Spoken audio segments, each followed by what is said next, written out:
Estamos chegando em mais uma live da Associação Recede Pais por Adoção. Eu sou a Renata Ribeiro Arruda, faço parte da associação como voluntária e vou conduzir essa live nossa aqui hoje. Essa live que vai trazer o tema Fortalecendo a Identidade do Meu Filho por Adoção com a Andréa Bonfim, que é psicóloga e pedagoga. Bom, antes da gente começar a live efetivamente, eu quero falar um pouquinho sobre o que é a Associação Recede. Nós temos tido vários seguidores novos ao longo aí dos últimos dias, então vou falar um pouquinho sobre o que é a nossa associação para você que ainda não nos conhece. A Associação Recede Pais por Adoção, ela trabalha com famílias formadas pela adoção, ajudando essas famílias a viverem de uma forma mais harmoniosa e amorosa. Na base da nossa associação estão os pais e os especialistas que vivenciaram dificuldades do pós-adoção e por isso viram a necessidade da gente trabalhar essas questões com esses pais. Bom, a gente faz várias ações, entre elas a gente faz a roda de conversas que acontece toda semana. Você agora, de todo o Brasil, pode participar da nossa roda de conversa porque ela está acontecendo por conta da pandemia online. Se você quiser mais informações sobre como acontece essa roda de conversa, manda um direct pra gente que a gente manda depois as orientações para vocês, ok? Bom, a gente também faz palestras. Essas palestras aconteciam mais ou menos uma vez por mês. A Andréa era a nossa próxima palestrante. Por conta da pandemia, a gente suspendeu e estamos transformando essas palestras em lives, ok? Então, vamos lá. Eu vou chamar aqui a Andréa para falar um pouquinho com a gente. Olá, Ei, boa Andréa! tarde, tudo bem? Boa tarde, Boa seja tarde. bem-vinda. Obrigada. Bom, como eu disse, a gente ia fazer palestra, né, Andréa? Estava marcada, a gente chegou a divulgar tudo.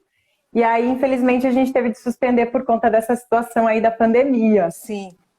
A gente esperava que agora em junho já teria passado, não passou. Nós estamos aguardando.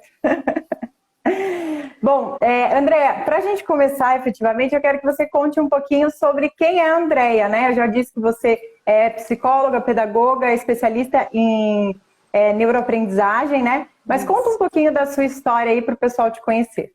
Pode contar da família também, fica à vontade. Tá bom. Bom, boa tarde para todo mundo aí. Meu nome é Andréa. Eu sou casada com Anderson Bonfim, sou mãe da Giovana, da Olívia, da Pietra. Minha primeira formação é psicologia.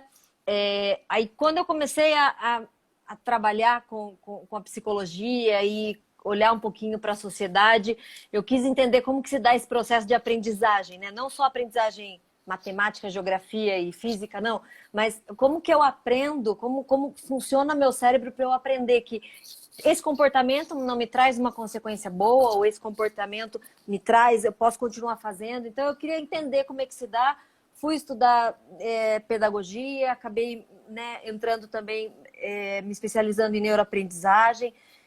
Hoje eu trabalho no município, né, numa escola aqui perto, e trabalho também na Acridas como psicóloga.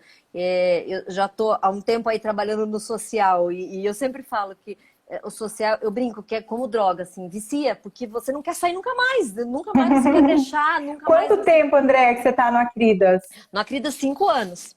Tá. Mas eu Para já quem não trabalhei conhece, conta um pouquinho do que é o Acridas para quem não é aqui de Curitiba, talvez não conheça. Tá. A Acridas é uma instituição de acolhimento. A gente acolhe crianças agora mudou, né? Que a gente tinha berçário até o ano passado, agora não temos mais. Então, a gente acolhe crianças de 3 até 12 anos. Funciona, como uma aldeia, funciona no modelo casas-lares. E as crianças ficam ali, né? Estão sob medida protetiva, ficam ali até que a decisão judicial saia, né? Ou retorno para a família de origem, ou adoção, ou família extensa. Então, a gente dá ali para eles todo o acompanhamento e garante toda a proteção que E daí eles precisam. lá na instituição como psicóloga que você atua, né, André? Lá é como psicóloga. Legal. Mas é bacana porque você consegue trazer também essa tua experiência da área da pedagogia junto, né? Porque não tem como não. principalmente agora, nessa época de pandemia, porque daí as videoaulas, né? Então acabou que Uhum. todas as técnicas estão envolvidas aí com o processo de aprendizagem das crianças. Então, está sendo Legal. muito útil. Que bom. Bom, André, eu quero então que você conte um pouquinho aí nessa tua experiência, né, nesse mundo que você vivencia junto ali da Cridas. Conta um pouquinho pra gente da realidade que você vivenciou, das crianças que estão ali, como que é esse ambiente, porque aqui a gente está falando para pais, né, por Uhum, adoção. Esses sim. pais, eles às vezes não conhecem essa rotina, como é que funciona uma instituição, recebem às vezes a criança sem saber um pouquinho desse por trás. Então eu queria que você contasse um pouquinho pra gente dessa vivência ali do Acridas. Legal. Quando a gente vai falar sobre a rotina das crianças, primeira coisa é importante entender o que é a institucionalização, o que é a criança que está lá dentro. Então, quando você entende que a criança está institucionalizada porque ela foi roubada, ela foi tirada dos seus direitos principais de ser criança, que são garantidos ali pelo ECA. Então, de alguma forma, esses direitos foram violados. E aí elas chegam ali para a gente. Então, a gente tem crianças que sofreram todo tipo de violência psicológica, física, sexual, e elas chegam com uma negligência severa. Então, o contexto deles é bastante delicado. Por quê? Porque apesar de toda a violência, apesar de toda a negligência, eles estavam inseridos num ambiente que é um ambiente conhecido, que é esse tal do pertencimento que o ser humano tanto precisa. É o ambiente deles. É aquela coisa, é ruim, mas é minha mãe. Me bate, mas é o Uhum, meu pai. E é o ambiente conhecido. E, de certa forma, houve uma ruptura quando eles foram tirados dessa família de origem e eles chegam ali na instituição. Então, eles chegam com muito medo. Eles chegam com o que é isso? O que eu vou fazer? Como é que vai ser agora? E aí entra a questão dos modelos, né? Porque se eles vieram do modelo de se eu apronto, eu apanho muito. Então eles chegam com muito medo. É isso aí que vai acontecer comigo também. Ali, na minha casa, se eu apronto, eu não janto, eu não almoço, eu não tenho comida. Aqui talvez eu sofra isso também. Então, a gente tem crianças que desenvolvem compulsão alimentar porque, nossa, agora tem comida, então deixa eu comer tudo porque eu não sei quando vai ser o próximo alimento. uhum, Ou então aquelas que ficam extremamente agressivas porque elas precisam encontrar o seu espaço. Deixa eu encontrar o meu lugar. É essa questão da autoproteção, que eles tinham que ter quando estavam em suas famílias de origem, porque ali né, se eu não me protejo, eu não sobrevivo, e eles acabam tendo que ter essa autoproteção dentro da instituição também. E demora um tempo, claro, cada um tem o seu tempo, né? Mas vai um tempo até eles conseguirem compreender, opa, aqui é diferente. Aqui eu até posso aprontar, porque criança apronta mesmo, né? Eu até posso aprontar, mas eu não apanho. Aqui eu não fico, eu não tenho castigos severos. Aqui é diferente, aqui é na conversa. Então demora até eles compreenderem que eu posso dormir tranquilo. Então eles chegam, eles não dormem, tá. né? Algumas dificuldades de adaptação que depende de criança para criança, mas que a gente sabe Uhum, que elas estão buscando encontrar o seu lugar ali. uhum. André, é muito legal falar com você. A gente vai ouvindo, já vai. É um tema acho que extremamente importante, mas é um tema assim também muito delicado, não é? Mas acho Muito. que é importante a gente que fala sobre adoção, tanto aqui o nosso público-alvo, que são os pais para adoção, entender essa realidade da criança, né, institucionalizada, como também aqueles que querem adotar, que já acompanham a gente, né? Ou mesmo aqueles que querem desenvolver algum tipo de adoção, de ação adotiva, que também é Uhum. alguma coisa que a gente trabalha, né? Sim.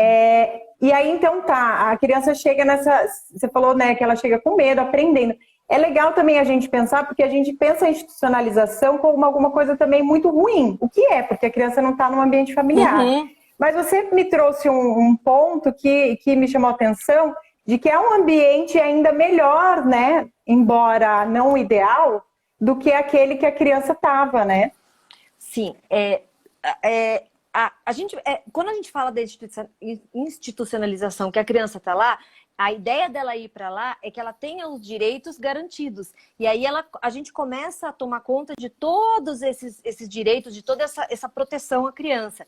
é uma linha muito estreita entre o que é ruim na institucionalização e o que é bom. Então, é importante a gente perceber assim que vai ser algo negativo por conta do que eu falei, da ruptura dos laços.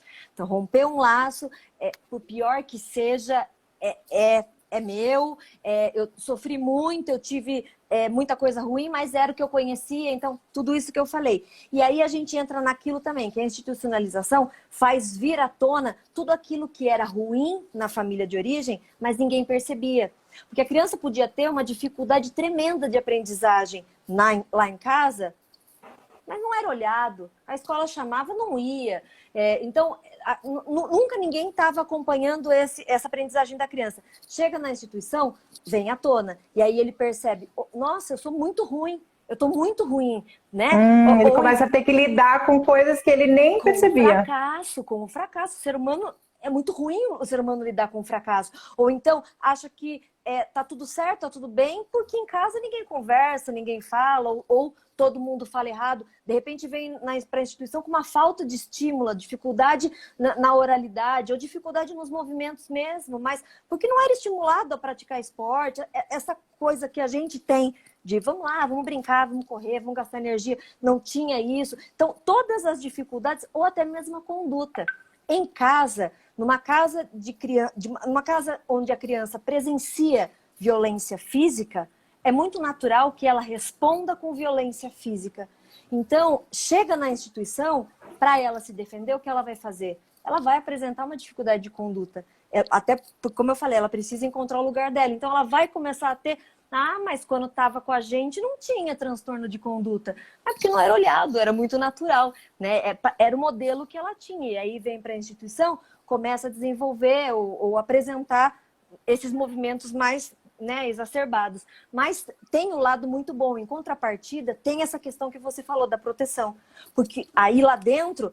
a saúde está sendo olhada, está sendo descoberto alguma questão patológica que a criança tenha, é medicado nos casos que precisa. A gente tem um trabalho muito legal de socialização mesmo, de vamos fazer futsal os meninos, vamos fazer balé as meninas, deles perceberem o tamanho da sociedade e se sentirem parte disso e perceber o lugar deles ali. Nós desenvolvemos a autonomia das crianças. Eu já cheguei a presenciar criança de 8 anos que quando foi acolhida, a gente fez aquele primeiro momento ali e fomos entregar pijama, né, as coisinhas. E aí quando entregamos uma escova de dente, ele falou, para que serve isso, tia? Eu não sei o que é isso. 8 anos, né? 8 anos e nunca vi uma escova de dente na mão. Não, então alguns pensamentos, algumas dificuldades e algumas faltas que eles têm que a instituição propicia para ele, né? A equipe técnica, as mães, as educadoras sociais, elas fazem esse trabalho de deixam ensinar como tomar um banho direito, como se lavar, né? Cuidados com o próprio corpo. Aqui tá frio, vamos vestir a roupa, tá calor. Então, alguns detalhes que é importante a gente entender. Eu sempre e o pai e a mãe, né? A família faz isso, né, André? Que é o nosso papel, né? De se conhecer, de fazer a criança se conhecer. Eu lembro de uma história que eu escutei, foi numa outra instituição, que ela disse que eles foram fazer um trabalho com as crianças e aí eles pegaram e eles arrumaram uma das meninas lá, ela tinha 9 anos. Arrumaram, pentearam o cabelo, deixaram bem bonitinha e aí tiraram uma foto. E aí mostraram para ela assim, olha aqui que linda. Ela olhou e falou, nossa, que linda, quem é? Aí a educadora falou, é você. Ela falou, eu? Porque ela não tinha esse hábito, claro que do se cuidar não tinha, mas o de se olhar no espelho, do se conhecer, do se perceber enquanto indivíduo, enquanto alguém importante. Então, a instituição tem um papel muito importante nisso também. Por isso, acaba sendo, de certa forma, positivo. A gente conhece, André, o trabalho do Acridas, que é ótimo, né? Mas não sei se você tem conhecimento também, a gente sabe que também não é toda instituição. Aqui em Curitiba a gente conhece ótimas instituições que têm esse trabalho, esse cuidado com a criança, né? Mas também tem a realidade daquela criança que talvez está numa instituição talvez não tão boa, não tão atenta. Tem isso também, né? Pode acontecer, e aí acaba sofrendo mais ainda, né? Porque eu estou retirando de um contexto para trazer para outro, ela vai dizer, uai, mas me tiraram de onde eu estava e aqui está tá ruim igual ou tá pior. Então, acaba não fazendo muito sentido para a criança e ela pode desenvolver, sim, uma raiva, né? Essa coisa do ter raiva do juízo, ter raiva da polícia, e essa raiva, sabe lá o que pode se transformar quando ele se tornar mais velho, né? Uhum, legal. Acho que é importante, assim, para mim foi muito esclarecedor também pensar a instituição como esse lugar de proteção. Agora, André, também tem o lado da instituição que é a questão que não é uma família. Eu queria que você falasse um pouco disso também. Como é que você vê? Tudo ali na instituição é coletivo, né? Como que é isso para a criança? O que você observa como psicóloga disso? Eu acho, primeira coisa, né? O modelo Casa Lá é o melhor, não tem como, porque é o que traz menos prejuízo para o desenvolvimento saudável da criança, né? Então, lá são no máximo 10 crianças dentro da casa. A gente ali na Cridas procura separar tudo. Então, tem os brinquedos, olha, esses brinquedos é da fulana, esses brinquedos é dela. A gente procura fazer essa separação, das roupas principalmente, porque não é no tudão. É muito difícil, porque eu já não tenho a minha mãe, né? Uma coisa é eu tenho minhas 3 aqui em casa, eu sou mãe das 3, mas elas sabem que, assim, esse é o meu lugar, existe um pertencimento. Eu tô com elas aí há um tempo, desde que elas nasceram. Ali é diferente, se troca uma educadora social, poxa, mas já não é mais ela, já é outra, e tem essa mudança. As crianças saem e entram, né? Entra 2, sai 3. Então, essa mudança acaba tornando muito... Eu não pertenço. Eles sabem que eles sentem que eles não pertencem ali. Tem alguns até que chamam a educadora de mãe. Tá bom, ok, se quer chamar, mas eles sabem que não é. Eles entendem que ali não é o lugar deles. Então, é importante que as instituições tenham essa separação. A gente procura fazer ali, mas acaba que mistura tudo, porque aí tem um outro ponto. As crianças que vêm desse contexto de vulnerabilidade, de negligência, elas não têm esse cuidado que os outros têm, né? Eu ganhei um brinquedo, puxa, que legal, deixa eu guardar. Eles não têm esse cuidado porque é tudo muito... as moradias extremamente insalubres, então se perde, a boneca mole, então eles não têm. Vocês veem, E é uma coisa também que a família ensina, né, André? Também, às vezes eles ganham um brinquedo que as minhas filhas não têm e no dia seguinte já não tem mais, né? Então eles têm essa falta de cuidado, mesmo que eles têm com eles, falta de cuidado, de percepção com o corpo, eles têm com as coisas que eles têm ali. Então acaba se misturando tudo e não tem essa individualidade dentro ali da instituição. Andréa, a gente acompanha muitos pais ou os pretendentes que querem adotar, né? Então a gente já conhece mais ou menos o que é a expectativa da adoção, né? Aquele pai que está ali na fila da adoção, esperando por uma criança e tudo mais, a gente conhece um pouco essa emoção. Eu queria que você contasse um pouquinho do que você vê ali por trás da expectativa da criança por uma família, pela adoção. É diferente também de idades, né? Da criança menor, até a criança maior. Tem um momento que eles falam, meu Deus, nunca vou ser adotado. Como que é isso? A expectativa é uma só, é ter uma família. Não tem grandes, né, segredos e grandes desejos. Tem alguns detalhes que a gente percebe. Como você falou, claro, a criança que ela é mais nova, é difícil ela compreender com clareza o que está acontecendo, né? Mas ela também já não deu tempo para construir tanto vínculo assim com a família de origem, ela também já não está mais tão sentindo falta. Então, acaba sendo até mais fácil quando a criança é mais nova, né? E quando é mais velha, a gente tem que fazer todo um trabalho. Ela não é avisada.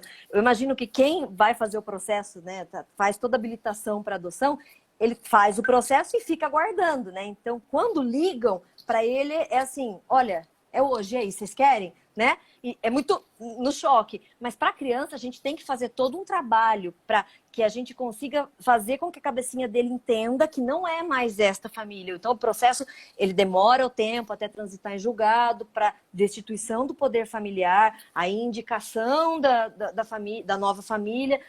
Então, a gente faz todo um trabalho com a criança para que ela compreenda essas novidades. Mas o que a gente percebe é que o que elas querem é ter uma família. Uma vez eu vi uma criança e eu compreendi tudo, até isso que eu falei de é ruim, mas é minha mãe. Até isso eu consegui entender quando ele era um menininho de 8 anos. E ele entrou em surto ali, falou que ia se matar, que ia se matar, que ia se matar. Subiu no telhado e catou uns negócios que ele achou no chão e falou que ia cortar os pulsos.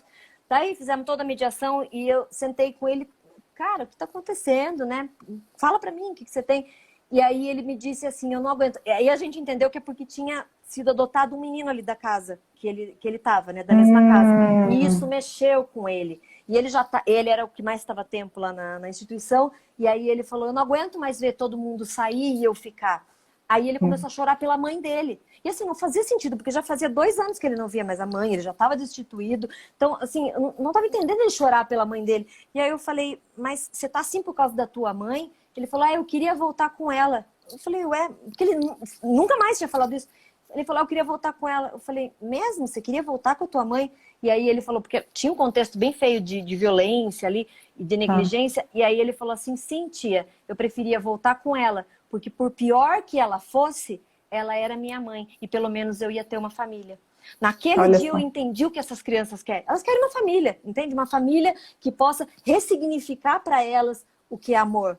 Ressignificar para elas o que é cuidado, o que é, olha, eu me preocupo com você, eu me interesso por você, eu estou disposto a te ajudar. Então, naquele dia eu compreendi, fez sentido. Às vezes a gente vê as crianças chorando, nossa, mas a mãe, né, arrebentava a criança e como assim tá chorando com saudade? É porque era o pertencimento, era dela, né? Então, É o pertencimento, né? Isso, exatamente. Por mais que a instituição proteja, ela ainda falta para ela, tem um buraco dentro dela, né? Isso, exatamente. André, eu queria te perguntar também um pouquinho sobre esse processo de destituição. Você falou um pouquinho sobre essa realidade, a criança chega lá, né, com um pouco de medo, insegurança, não sabe como é que é essa realidade nova. E tem essa questão da destituição, espera um tempo. Como que é? Conta um pouquinho pra gente dessa realidade. Como que é esse momento ali que a criança está esperando e quando ela é destituída? Como que são essas emoções também nesse período e nesse momento em que ela é destituída? Depende muito da situação, né? Tem casos em que a criança chega e que já ali, dependendo do motivo do acolhimento, já ali mesmo já é suspensa a visita. Então, ninguém pode ver a criança. E daí o processo vai correndo e tem todo... se a família vai atrás ou não, né? Tem casos que a criança fica acolhida, mas não vai atrás, né? Fica lá. Então, se a criança... Ela pode estar recebendo visita da família, né? Uma vez por semana... Não agora, na época de pandemia, mas quando não está, uma vez por semana a criança recebe visita de famílias que estão liberadas. E enquanto isso, o processo vai correndo. Porque a ideia não é assim, tá sofrendo, vamos tirar da família. Simples assim. Não, porque a garantia é a criança tem o direito de estar inserida na família, né? No ambiente familiar. Então, sempre a preferência vai ser para a família. Ter feito todo um trabalho com a rede de apoio, a rede de proteção, para que as famílias, sei lá, se estamos falando de um contexto de drogadição, que sejam inseridas no acompanhamento, os CAPs, se é questão de saúde, o CRAS, o CREAS, faz todo um trabalho com essa família, de acompanhamento, de auxílio no que precisa, né? Então, enquanto isso, enquanto a criança está lá, está sendo feito esse trabalho e o processo vai correndo, né? São feitas as audiências e vamos ver o quanto que a família aderiu àquilo que, né, o juiz determinou, vamos ver o quanto que a família de fato quer essa criança. E a gente vai atrás de família extensa, ver se tem um tio, uma tia que possa ficar. Sempre a prioridade é a que retorne para a família. Né? Ou para a família de origem, né? Mãe, pai, ou para o tio, tia, para quem tá. Se não tem como mesmo, ninguém da família de origem quer, ninguém da família extensa não tem, a mãe não foi atrás, tá em situação de rua, aí o juiz faz a destituição do poder familiar e aí começa a ser feito todo o trabalho. A gente faz um relatório com as características da criança, ela é inserida no cadastro nacional e aí começam as buscas atrás de pretendentes, né? E nesse momento em que ela é destituída, também é um momento assim marcante na vida da criança? Ela sabe disso? Como que é? Lá a gente trabalha sempre com muita clareza para a criança. Claro que dentro da linguagem que ela vai conseguir compreender o que está acontecendo, né? Mas a gente sempre fala muito para elas, olha, hoje eu tenho uma audiência, o juiz falou isso, foi assim, olha, amanhã você não vai mais receber visita, porque tem casos de crianças que estão recebendo visitas, e aí, de repente, o juiz suspende a visita. Então, a gente, olha, o juiz compreendeu isso, que não vai mais... Então, e a nossa linguagem com elas é sempre... Entendemos que isso é melhor para a tua proteção, para o teu bem, para o teu melhor. E também fazemos isso quando há destituição do poder familiar. Tá? A criança, se ela já estava ali há algum tempo, já não ela mesma já tinha entendido que aquela família não ia dar, não tinha vínculo, ela já tinha compreendido que não ia voltar para ela mesma, ela entende, recebe, e aí ela começa, muda, as perguntas mudam. Todas as vezes que elas nos encontram, a pergunta é: e aí, o juiz já arrumou uma família para mim? E aí, o juiz já achou uma família Essa pergunta é recorrente? Muito, muito. A gente não pode subir, porque lá na Cridas a equipe técnica fica ali embaixo e em cima são as casas, né? Então eles não podem ver a gente, os que sabem que, ó, eu já sei que eu fui destituída e eu já sei que está sendo procurada uma família. E eles sempre perguntam: e tia, e aí, tem alguma notícia? E aí, a família, o juiz já achou uma família para mim? E aí, como é que tá isso? Então, eles sempre têm essa pergunta constantemente de como tá. Mas tem o caso de que há destituição e ele não queria destituição. Aí é um pouco mais complicado, porque não faz sentido eu indicar para adoção uma criança que ainda não entendeu. Foi destituído, mas a gente tem que fazer todo um trabalho de reconfiguração, de ressignificação de algumas coisas para que ele, então, agora está pronto para uma adoção. Porque se a gente forçar assim, vai dar problema para a criança, para quem está adotando. Então, na certa, uma devolução de adoção. Ok. A Anaí comentou aqui, ó, André. Eu estou com um caso assim. Depois de 2 anos, um dos filhos adotivos apresentando revolta e pela primeira vez falando em se matar. Então, uma situação que você comentou aí, né, da Casa Lar, ela está reportando que dentro da família também aconteceu. Vamos então entrar um pouquinho mais no nosso tema aqui, André, que vai, acho que, passar por até essa situação aqui que a Anaí falou, que é sobre a identidade, né? Como que é essa formação da identidade? Como que a gente constrói essa identidade? A nossa identidade, ela é feita por introjeção, ela é construída por introjeção. Do quê? Dos modelos, das percepções, dos sentimentos, daquilo que eu tô vendo o dia todo na minha frente. E aí, dependendo desses modelos, é que vai bloquear ou favorecer o meu desenvolvimento saudável. Então, nenezinho nasceu, desde o dia que ele pulou para fora da barriga, ele já começa a interagir, a perceber, interagir com o outro, com o médico que fez chorar, que tirou, com a mãe, com o seio. Então, o tempo todo ele está percebendo as coisas. Conforme vai crescendo um pouco mais, aí ele começa, né? Sai só do foco da mãe, começa a perceber a figura do pai, do irmão, dos outros que estão ao seu redor. Então, a partir daí, dessas vivências, é que a identidade da criança vai sendo construída, de todo indivíduo vai sendo construída. Então, a infância, ela é a etapa mais importante, porque é ali onde acontecem as principais interações que vão fazer com que sejam introjetados os tipos de comportamentos, né? Então, é muito comum a gente ver, por exemplo, mães depressivas que o filho cresce, mas é tão pequenininho, tem 6 anos, mas ele tem um perfil todo melancólico, porque foi o modelo, é o modelo que ele tem. Por isso que eu falei da agressividade, né? Crianças que crescem num ambiente agressivo, de violência, é natural, esperado, que ele seja agressivo também, que as respostas dele venham com violência. E a família é o primeiro dos contatos com o indivíduo. Então, assim, nasceu. Como a identidade é construída a partir das interações, o primeiro contato, a primeira interação de uma criança é com a família. Depois com a escola, com a igreja, né? Os colegas da rua. Então, a partir desse primeiro contato é que ele começa a construir a sua identidade. Se ali, nesse primeiro contato, algo não está funcional, está sendo negligenciado, desse cuidado mesmo, dessa percepção, ali já há um impacto, já começa a ser impactada essa construção, né, do indivíduo. Então, tem negligência, faltou cuidado, acontece de haver uma interferência nessa construção da identidade. Ok. Andréa, e aí como que fica, o que que você observa dessa construção da identidade da criança institucionalizada? É que eles já chegam com uma falha na identidade, né? Eles já Tá. chegam com essa falha por conta dessa falta, porque haviam, né, vínculos afetivos frágeis, havia violência, havia negligência. Então, de alguma forma, já tinha essa falha e essa falta de referência familiar dentro da instituição, né? Tá sendo cuidado, tá sendo protegido, mas a falta desse pertencimento faz com que ele se perca um pouco em quem ele é. E chega um momento que ele já não sabe mais quem ele é, as coisas que ele gosta. E aí, o nosso trabalho é: deixa eu te encontrar, deixa eu te mostrar aqui quem você é. Você é alguém além daquilo que você viveu, além do abuso que você viveu, além da falta que você teve ali de mãe, de pai, de comida, né, de tudo que faltou para você. Jung fala que esse processo de descoberta da identidade pessoal de cada um ali é chamado de individuação.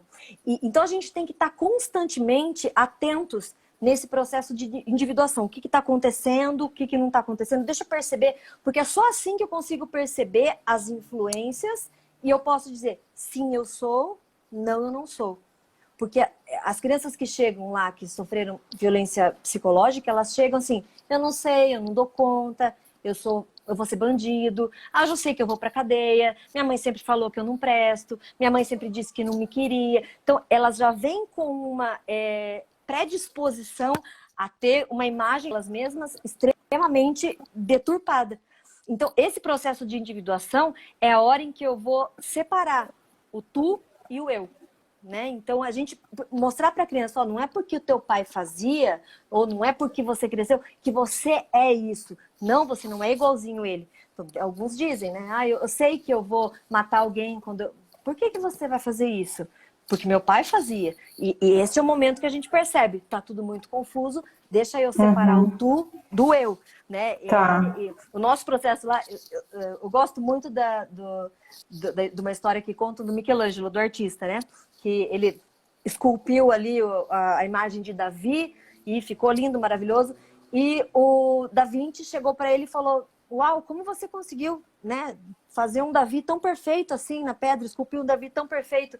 E aí ele respondeu: eu só tirei da pedra tudo que não era Davi.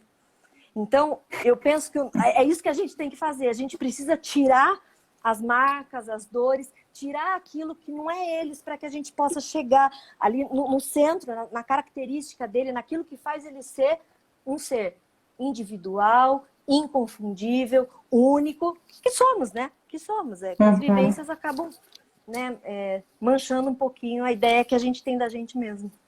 É verdade. O Lucas, André, colocou uma pergunta aqui nos comentários. Ele está perguntando assim, um pouquinho do que a gente estava falando antes, né? Mas acho que misturando aí com a questão da identidade já dá para dar um mix. Você não acha que esse processo de destituição é muito longo? Vendo que há um maior número de pretendentes para adoção para crianças menores, né? E será que isso também, de alguma forma, dificulta ou não dificulta essa criação da identidade? André, comente um pouquinho para nós sobre isso. Assim, o processo de destituição, até existe um limite por lei, o limite do tempo que a criança pode ficar institucionalizada, para que daí seja feita a adoção. Só que o que acontece é que, assim, muitas vezes a criança está lá 1 ano lá na instituição. Ninguém nunca foi atrás dela. Então, o juiz já está fazendo o trabalho ali para a destituição, está indo. Só que o que acontece? Lá do não sei o que, Goerê, não sei das quantas, aparece um tio. E aí esse tio fala, não, mas eu quero a guarda dessa criança. Opa, então eu preciso fazer todo um estudo social para saber se... Porque a preferência é o retorno para a família, né? Aí eu tenho que fazer todo um estudo para ver... E aí, essa família tem condições de receber essa criança? Dá mesmo? Não dá? Não tem como, não vai. Então, ok, retoma o processo de estudo. Mas aí já foi mais uns 6 meses. Aí, daqui a pouco, retorna a mãe. Olha, eu aderi a todos os tratamentos, estou bem linda, estou bem bonitinha, quero meus filhos de volta. Então tá, vamos de novo agora. Vamos ver se essa mãe aderiu mesmo. Vamos ver. E nisso o tempo vai correndo. Eu percebo que 2 situações acontecem. Para os mais novinhos, é claro que quanto mais rápido isso acontecer, quanto mais curto for o tempo de estada na instituição para uma criança, melhor é, né? Mas eu também não posso nem devolver essa criança para uma família que ainda não está estruturada, mas também eu não posso liberar para adoção uma criança, sendo que essa família ainda não foi trabalhada, ou que não tem família extensa para ser trabalhada. Isso não é garantia de direito. Então, acho, né, que o tempo acaba se impactando, né, empacando ali, demorando para acontecer, por conta desses a família que fica entrando. Vou atrás, vou entrando, deixa eu tentar mais uma vez, deixa eu tentar de novo, agora eu tô morando lá, agora eu separei do abusador, agora eu... Né? E nisso tudo o processo vai correndo. Então a gente acaba não tendo muito controle sobre isso. E você, do que você já viu, assim, teve situações em que funcionou, de repente, demorou e no final deu certo da criança voltar para a família e foi bom? Já vi.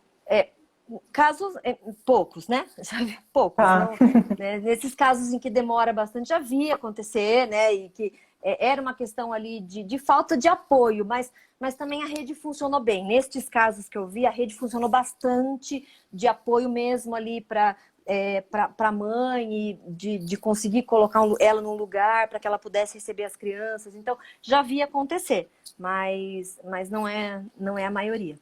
Na maioria dos casos. E o que acaba sendo prejudicial no tempo é mais ainda para as crianças, para os casos de adoção tardia. Então, muitas vezes a criança está lá com 7 anos e a gente faz todo um trabalho a gente pega muito no pé, a equipe técnica ali, né, a gente pega muito no pé do juiz. E aí, como é que tá? Vamos lá. A gente fica em cima, porque a gente está percebendo que o tempo, né, e que aí vai ficar mais difícil, sim, para conseguir inserir em alguma outra família, e a gente quer tentar fazer o mais rápido, o que a gente consegue fazer mais rápido, né? E Andréa, me fala uma coisa, do que você vivenciou, a criança que chega menor e a criança que chega maior, também, essa identidade, ela porque é uma impressão que a gente tem, alguma coisa que eu já conversei, a gente ouve às vezes. Mas a criança, por exemplo, que ela chega maior, de repente ela é uma criança mais prejudicada na identidade do que a menorzinha ou não? O que você observou? Também. Até o ano passado, a gente tinha o berçário lá na Cridas, né? Então, daí chegavam criancinhas que já vinham do hospital, nos casos de acolhimento. Então, e aí acabavam ficando mais tempo lá, alguns casos, né? Quando é bebê, vai rápido. Mas tinha alguns casos que, por alguma questão da família, acabava demorando mais. Então, a gente via uma construção ali mais saudável dessa criança, né? Por conta que os cuidados iniciais... Embora eu não gosto desse modelo que era o berçário, porque o berçário eram cuidadoras, né? 12x36, e aí, assim, são mãos cuidando do bebê, são cheiros, são vozes, e é muito importante nessa fase bem inicial ali, que a criança consiga conectar, consiga, né, estabelecer a compreender como são os vínculos ali logo no começo. Então, eu não gostava muito desse modelo, né? Mas a gente via um certo desenvolvimento neles ali. Os que são maiores, eles estão mais prejudicados porque o cérebro já desenvolveu um pouco mais, né? Ele já entrou em novas etapas que o cérebro consegue alcançar, em novas conquistas, em novas possibilidades. O pequenininho, o bebê, não consegue perceber que, poxa, tá me judiando, então, ou tá falando uma coisa que eu não quero ouvir, então eu vou, né, vou reagir. O pequeno não tem essa dificuldade de reação. Então, e como ele não percebe essas reações com violência porque está lá com o educador e não tem isso, o maior já viu. Quando faziam isso com meu pai, era assim que ele reagia. Então, ele acaba reagindo. A construção da identidade, como ele viu mais coisas, teve mais modelos, a identidade acaba ficando um pouco mais prejudicada. Mas não impossível. Tá. Já vamos falar um pouquinho sobre isso, que nós queremos dicas. Sim. André, você falou no começo que o modelo de casa-lar é o melhor modelo para a institucionalização. Não sei se você tem conhecimento suficiente para falar, mas eu lembrei da família acolhedora, né? Não seria talvez um modelo um pouco melhor que a casa-lar? Assim, ó, se as famílias se abrissem para isso, a gente teria muitas questões sociais diminuídas a longo prazo. Eu acho, sim, é o melhor modelo, porque ali a criança, por mais que tenham outros filhos, a criança, ela é individualizada ali, ela tem o lugar dela. A gente teve casos, como a gente tem também o programa lá na Cridas, a gente teve casos de crianças. Quando começou, tinham crianças que estavam na instituição já há 1 ano e pouco e foram, a gente deu preferência para as que estavam mais tempo, e foram para o Família Acolhedora. E assim, o desenvolvimento das crianças é incrível. É incrível a forma como elas...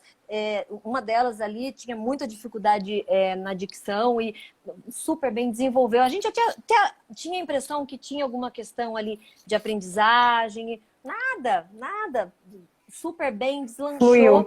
E fluiu demais. E até com relação à adoção, teve que ser feito um trabalho... E tão felizes da vida, e foram, e vão, acho que vão para outro país, foram adotados aqui, mas vão para morar em outro país. Então, a forma como você vê a evolução, a diferença do tempo que estavam na instituição para o tempo que estavam dentro de uma família acolhedora, isso aprimora um pouco mais a condição de criar vínculos, de você ressignificar a família para essas crianças. Porque ali na instituição tem a mãe social, a gente faz um trabalho, mas dentro de uma casa, no dia a dia, ali quem coloca comida na mesa são os mantenedores, que as crianças não conhecem. Mas quando está dentro de uma casa, ela sabe que quem coloca comida na mesa foi o pai ou a mãe que trabalhou.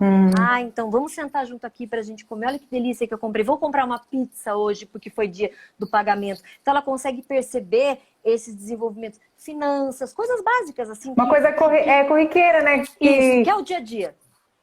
Ok. E aí, então, André, vamos falar um pouquinho da realidade, então, da família que adota, né? Então, essa criança que passou por esse processo de uma identidade prejudicada. Que tipo de orientação, dica, sugestão você pode dar para lidar, né? Então, a Ana aí colocou ali uma situação e a gente conhece outras, né? Trabalhando com pós-adoção dentro do Resed. Então, como que os pais lidam com isso, né? Piaget, ele falava assim que a identidade ela é algo imutável, é um paradoxo, porque ela é algo imutável, mas que ela está em constante processo de transformação, graças a Deus. Porque o nosso cérebro tem uma plasticidade. O que é essa plasticidade? É a possibilidade de você se reinventar, de estabelecer novas conexões, novas sinapses. Então, além não é só relacionado ao aprender, está relacionado ao aprender, mas está relacionado ao vivenciar, ao experimentar a vida. Por quê? Porque a partir de novas circunstâncias, de novas situações, a partir dessa plasticidade eu consigo me reorganizar para eu conseguir me adaptar àquela vivência. Então, tem muitos casos ali de crianças que chegam, meu Jesus, que a gente tem que correr nos primeiros meses a gente corre atrás, porque ele vai fugir, porque ele quer bater, aí tem que tirar o carro, porque ele tem que atirar pedra nos carros que estão lá. Então, e daqui a pouco você fala, o que aconteceu com esse menino? Então, não teve remédio, não teve... Não, foi só esse processo, essa plasticidade dele compreendendo. Eu não estou mais em perigo, eu estou sendo cuidado, né? E cada um tem a sua forma de responder a isso. Então, esse cérebro, essa organização do cérebro, eu compreender que é possível, né? A gente tem tantos exemplos de pessoas que perdem uma mão e aprendem a fazer o que fazer com a mão, fazer com o pé. Quem dirá, o nosso cérebro tem capacidade que a gente ainda não conhece. Tá estudando muito e não vai chegar perto do poder que existe nele. Então, eu acredito sim nessas possibilidades. Mas eu sei que a gente tem muita dificuldade, muitas vezes, de olhar uma criança e falar assim, ai, que criança desobediente, ela não, né? Ela não tá me obedecendo, Mas espera aí, o pensamento não é ela não está me obedecendo, mas é o que passa pela cabecinha dela neste momento que faz com que ela ache que o que eu estou falando não é para ela fazer ou ela não deve fazer. Então, ainda mais para essas crianças. Nesses 5 anos que eu tô lá, Renata, eu já escutei histórias que eu nunca imaginei que um ser humano podia ter passado, né? Coisas que são pesadas, sim, de eu ir e voltar chorando do trabalho, porque eu não conseguia imaginar como ser humano é possível isso. Coisas que a gente adulto teria dificuldade para suportar. Sim. Aí você pensa, imagina uma criança. Imagina um pequenininho ali que conhece muito pouco, tem muito pouco E às vezes e principalmente da própria família, né? de Não é quem é do para me terceiro. cuidar. Isso aí, de quem é para me cuidar. Quem era para estar por mim, tá me provocando esse tamanho de ferida.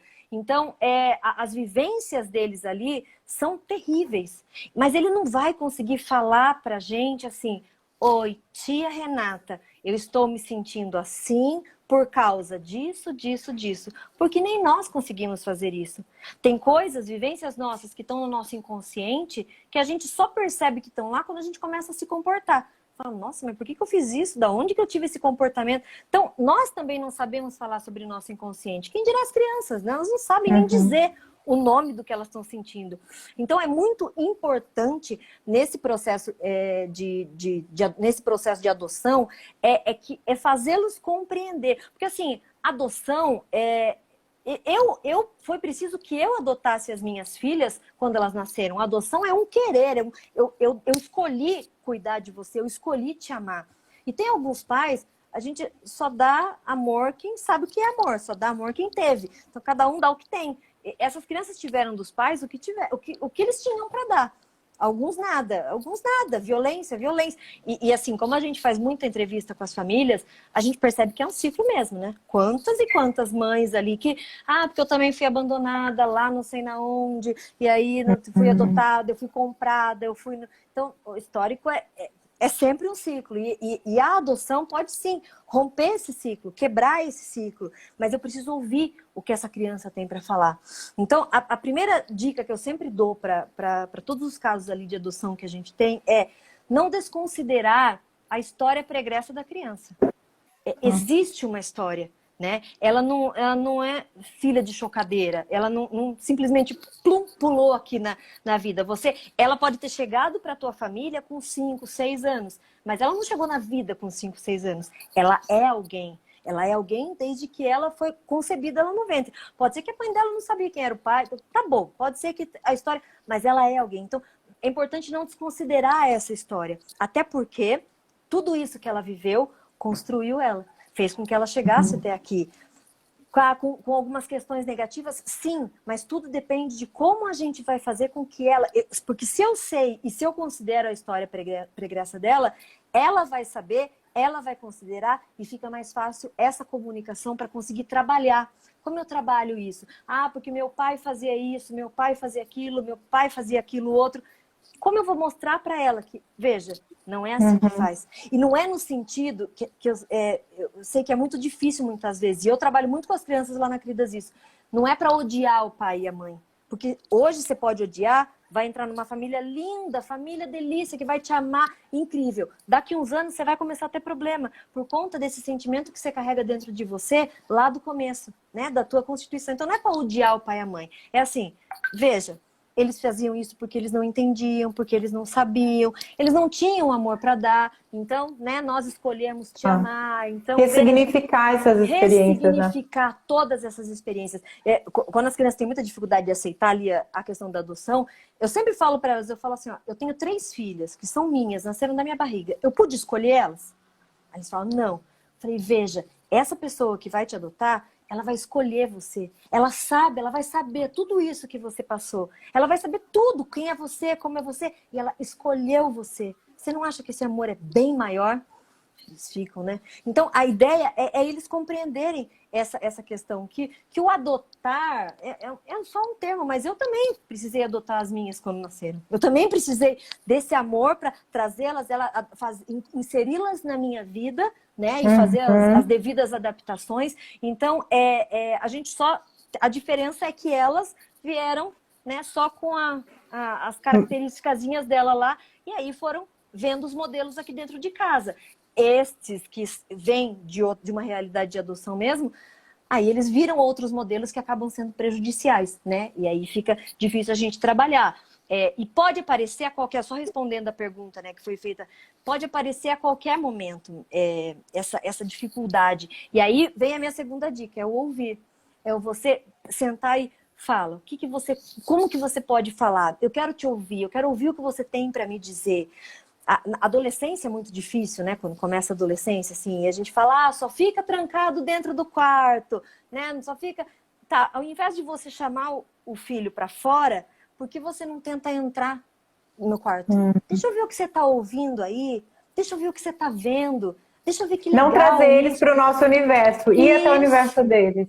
Ir até o universo deles, para que eles se abram, né? Esses dias tem uma menina que tem esse perfil bem melancólico ali na Cridas, né? E ela já tem 12 anos, e aí ela tava bem chorona, e aí qualquer discussão lá na casa, ela falava que ia se matar. E daí eu fui dentro, eu não chamei ela para minha sala para conversar, eu fui lá e entrei no quarto. E aí comecei a fuçar nas coisas dela, e aí, o que você tá fazendo? Que legal. E aí ela me mostrou um livro que ela tava lendo. Eu não lembro, mas é esses livrinhos assim, tipo Deixa a Neve Cair, A Culpa das Estrelas, esse livro de adolescentinho que alguém morre, e, né, que os dois tinham uma doença. Tem até um filme, não vou lembrar o nome. E não dá spoiler, lendo... Andréia. Eu já dei. É tudo muito parecido, é que é tudo muito parecido. Aí ela tava lendo esse livro, que eu lembro que eles ficavam doentes e aí, tipo, iam se matar junto. E daí eu peguei e falei, entendi. Tudo para mim fez sentido, né? O motivo dela estar falando em se matar era o tipo de estímulo que ela estava recebendo para uma vivência num coraçãozinho que já é mais melancólico, já tem essa personalidadezinha mais triste, é claro que é prejudicial. E aí eu falei, opa, vamos então trocar o livro, acho que nesse momento esse livro... E ela super compreendeu. Eu falei, acho que você não está bem agora. Ela está em processo de ser adotada também. Então, eu falei, acho que não é legal esse momento. Depois, mais para frente, você volta a ler esse livro. Aí dei outro livro lá para ela ler. Mas se eu não tivesse feito isso, eu ia tentar falar com ela. Você acha que sozinha ela ia entender que era por causa do livro que ela estava querendo se matar? Percebe? Então, a importância desse ouvir. Claro que ouvir o adolescente... Às vezes não vai vir na fala, né? Não, é no comportamento. Os pequenininhos, com certeza, ele está se comportando. Ele tá falando, mas ele está falando através dos comportamentos, através das mudanças. Mas por que tá estranho assim? Por que ele tá esquisito desse jeito? Né? E a compreensão o importante é ressignificar tudo aquilo que eles viveram e mostrar para eles, sim, que por trás dessa pedra aí, dessas feridas, existe um alguém único, especial, exclusivo e que foi escolhido amar, né? Pode parecer que falar é muito fácil tudo isso, mas acaba sendo mais simples quando eu estou ali disposta a ouvir, eu quero ouvir. Vai dar trabalho? Vai. Mas o adotivo e o não adotivo dá também. Tem trabalho com as meninas, né? Tenho 2 adolescentes e uma de 6 anos. Então, dá trabalho também, muito, né? Então, mas tudo depende da forma como eu me relaciono com esses trabalhos, né? E compreendendo os modelos. Opa, ela teve um modelo assim. Vamos chegar lá. Você quer falar sobre isso? Você quer falar sobre esse seu comportamento? Né? Não precisa ficar revitimizando a criança, cutucando, mas é só considerar que existiu uma história passada e que construiu, que fez ele tá ali, né?